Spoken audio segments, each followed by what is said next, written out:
Hello and welcome to Asia Gaming Brief's face-to-face series. Today I'm going to be talking with Tushar Mohata. He's the head of Malaysian equity research at Nomura. We're going to be talking about the Genting Group, its recovery from COVID, and its capital expansion plans. Thank you very much for joining us today. It's great to have you. Great to have you on. And obviously we wanted to talk about the Genting Group and Southeast Asia in general. So if I can just kick off with the reopening, because obviously Resorts World has just been open 8 days now, I think. Are you hearing anything anecdotally about the level of pent-up demand? Yeah, so Resorts World has been closed since early June. So that's almost 4 months of closure. And also not to mention the fact that even in the month of May, the cases have been going up. So traffic had already started to slow. So ideally, there should be you would expect a lot of pent-up demand. Is this going to be enough to make a material difference on their earnings this quarter? Yeah, definitely. For earnings, it's going to be a big help, a very big help this quarter in terms of earnings and liquidity. The June quarter was bad in terms of EBITDA. They were barely profitable, but the resort was closed only in June, which is 1 month out of the 3 months that quarter. In the September quarter, it's going to be a complete washout because it's all 3 months of full closure in Malaysia. So assuming we reach a stage where interstate travel is allowed, it's going to be a pretty strong inflection and recovery this quarter. I think for Resorts World Genting, for example, the Malaysian resorts, it has always been a very local focused casino. There's mostly Malaysians who are coming in, even before COVID days. So this pent up demand, once it's allowed to return, will result in a good jump. Just to give some context, last year in third quarter, when the COVID curve in Malaysia was almost flat, Resorts World Genting actually managed to do ringgit 1 billion plus in revenues, almost 400 million in EBITDA. So while we don't expect these kinds of numbers again, because it's a gradual ramp up this time, but it will be a pretty good recovery in the fourth quarter. So you say they get a lot of local support. Who are their main client base? Because I know Malaysians per se are not allowed in the casino, right?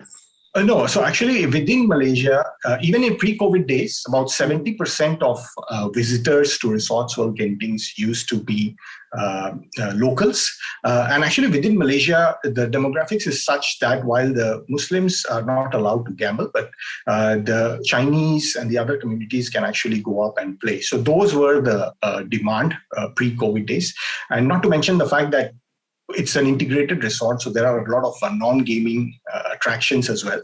So everyone is allowed to go there and enjoy, let's say, the theme park or the shopping, the dining there. So those will be the players who return. So this puts Resorts World Genting in a good position because they have always relied more on the local market rather than some of the peers which rely more on overseas travel. And just one more question, if I can, on Genting Malaysia before we move on to the group as a whole.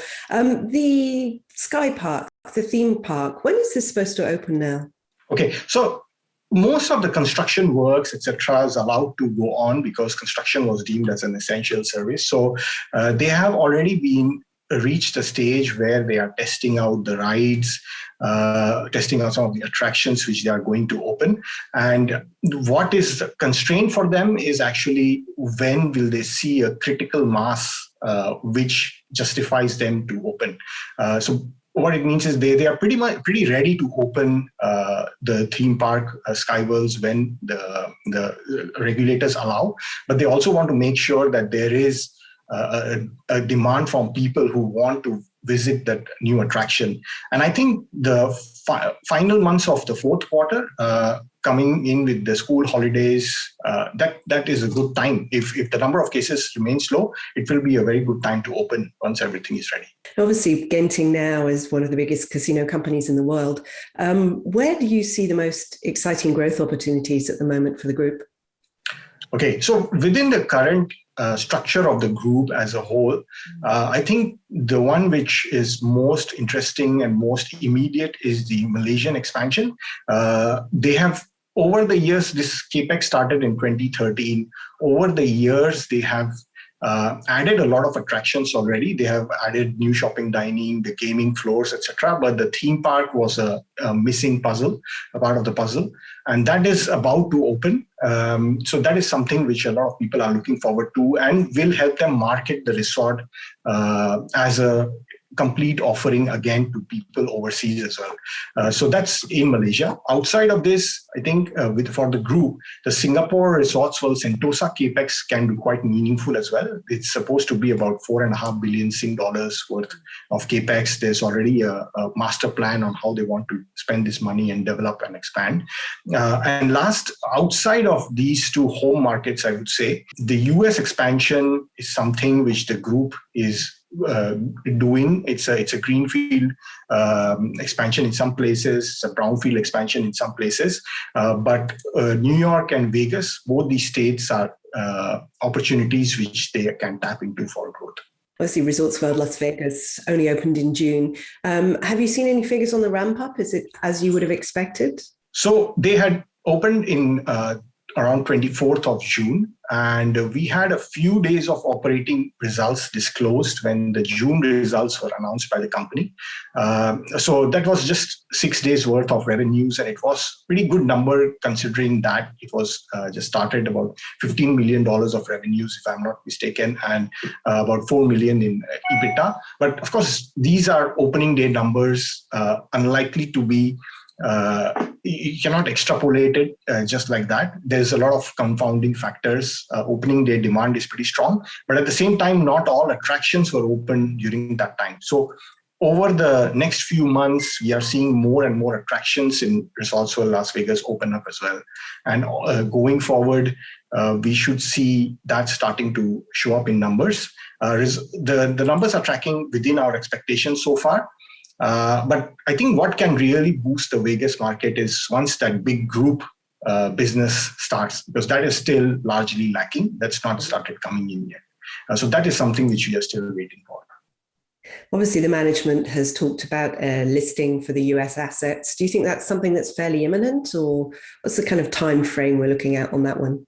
Yeah, so for people who've been following the group for a few years, this US listing has been discussed on and off for quite a number of years already. I think that does remain the ultimate goal for management. They have also confirmed as much. But there is two factors which create some level of uncertainty on when it can happen. First of all, because the group has so many different assets in so many different places, I think one of the issues is that different assets are at different levels of maturity.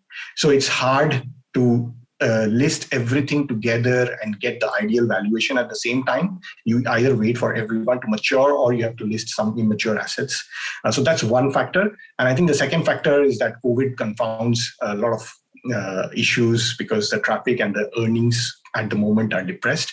So once those recover, I think in a couple of years, maybe they will look at it again.